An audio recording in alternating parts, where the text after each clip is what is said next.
আসসালামু আলাইকুম ভিউয়ার্স, সবাই কেমন আছেন? আশা করছি যে যেখান থেকে বসে আমার এই ভিডিওগুলো দেখছেন সবাই আলহামদুলিল্লাহ ভালো আছেন। আর আজকে আমি আমার বেবির জন্য পায়েস রান্না করছি। যাদের বাচ্চারা এখন থেকেই গরুর দুধ খাওয়া শুরু করেছে তারা কিন্তু এইভাবে পায়েসটা রান্না করতে পারেন। এখানে আমি পোলাও চালটা আগে থেকে প্রেসার কুকারে সিদ্ধ করে নিয়েছিলাম যাতে করে খুব বেশি মিহি হয়। আর গরুর দুধ দিয়েছি, চিনি পরিমাণটা খুব কম দিয়েছি, আমি ওকে চিনি দেওয়া শুরু করেছি এখন। আর সাথে দিয়ে দিয়েছি এখানে প্রোটিন পাউডারটা যেহেতু সে মুখে ইদানিং একটু খেতে চাচ্ছে না, তাই প্রোটিন পাউডারটা একটু দিয়ে দিয়েছি যাতে বুঝতে না পারে।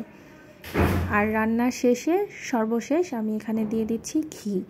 আর এই ঘিটা কিন্তু বাসায় বানানো। এভাবে রান্না করলে আমার বেবির মতো আপনার বেবিরাও খাবে ইনশাল্লাহ।